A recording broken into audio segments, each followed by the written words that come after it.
accumulated mineral matter on the Earth's surface, which has been basically influenced and affected by genetic as well as environmental factors that have acted upon the parent material, thereby breaking down the rocks. Soil is a vital component inside of an ecosystem because it sustains the actual life of the ecosystem, and if it is that it don't carry out the key functions that it has, then it will have adverse effects for all other organisms inside of the said ecosystem. Some of the functions that soil basically carry out are things such as like regulating water supplies by acting as a filter as well as acting as temporary storage, whereas it holds water inside of the soils and only releases it when the plants need it. It recycles materials in terms of like decomposition. The soil acts as the home for that process to actually take place. It acts as physical support, which you can see in terms of like the trees here that you're seeing around us, where if the trees didn't have a bedding to put themselves in, then they wouldn't have that physical support where they'd be able to establish themselves up and grow. They also act as a host for small microorganisms, things like earthworms, where, as you will see later, act as support and aid in the weathering process. But however, the main process of, the main function of soils is that they basically act as provide an environment that's conducive to the growth and germination of seeds, and that is their main function. The Arepa savanna is the largest remaining natural savanna in Trinidad. It is home to a lot of many microorganisms, a lot of flora, a lot of fauna. It has a lot of organisms, animals such as your titi, the lac, the tatu. It also is the home to a lot of low-growing herbaceous types of plants such as grasses and sedges. This is because there's a hard pan layer which is made up of clay that is very difficult for large plants to be able to establish themselves because the roots are not able to penetrate downwards. Basically, as you look around and you'll see that it's predominantly these low-growing grasses because they don't need to penetrate because the soils themselves are thin and of low nutrients, and that basically is why these types of vegetations have had to force themselves to adapt in order to be able to thrive and grow inside of the Arepa savanna itself. Okay, good day. We're about to enter the Arepa savanna, but I'll just give you a brief history. The Arepa savanna is located on the outwash alluvial terraces located at the foothills of the northern.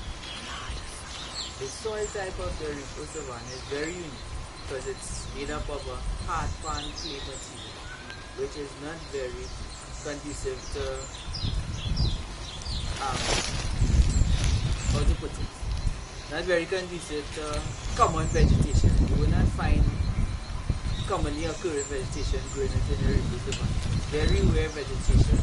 It supports herbaceous growing vegetation, as you can see here, as well as marsh palm and sedges as well. Because of the unique soil type, there are many endemic species within the Arepa savanna. Within recent times, there were thought to have been about 16 species, but that has been cut down because of varying reasons. However, for us to promote conservation, we have to promote the usefulness and promote education of the Arepa savanna. Okay, again, the Arepa savanna has a very rich biodiversity.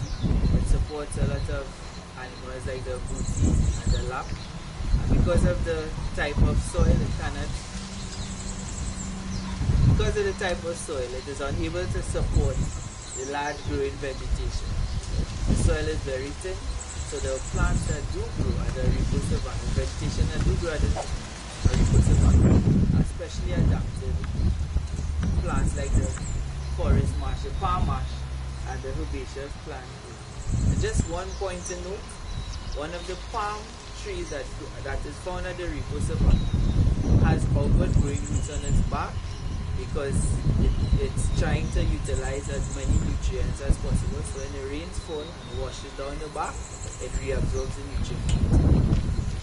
That's about This was one example of the soil. It uses by this, put it in the ground. The first motion you press down, dig into the soil. end up coming further and further up. Get it straight down. For about 10 seconds. Then it's going to come back inside. When it's coming up, you can twisting motion. When it comes up now, you can see different types of soil going from a darker color to lighter shades and into red going further down.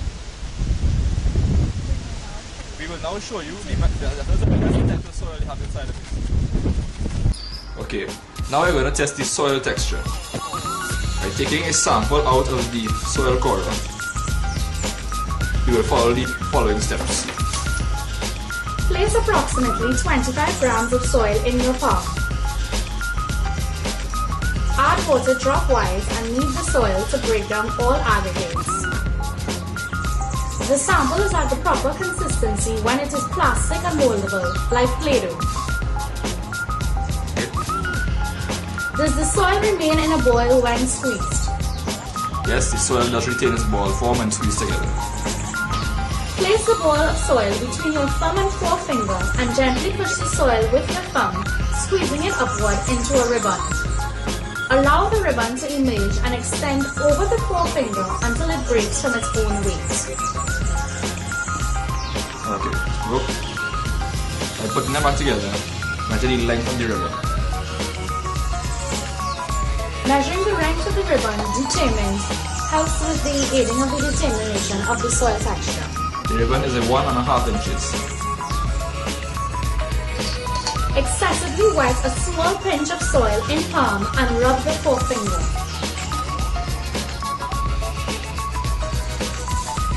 After doing so, we see that the soil has a very smooth texture. Does the soil feel very gritty? No. Does the soil feel very smooth? Yes. Then it can be determined that the soil dominating the Aripo savanna is silty clay loam. And this test will be repeated for all the differentiated sectors of the soil core. The most predominant soil type of the Aripo savanna is clay soils. These soils contain varying concentrations of silt and loam. This is determined by the sample taken at certain points. The main process in which these soils are formed is through weathering, mainly biotic weathering, whereby small organisms aid with parent material and organic matter through burrowing and decomposition. To a lesser extent, the rocks of the Aripo savanna also disintegrated by physical and chemical weathering. At the Aripo savanna, palm marshes outlines the outskirts creating a canopy. This accounts for the difference in soil type within the Aripo savanna. The canopy acts as a protective layer, reducing the effects of physical processes such as the breaking down of rocks due to the force of heavy rains, thus giving the varying soil types found in the area.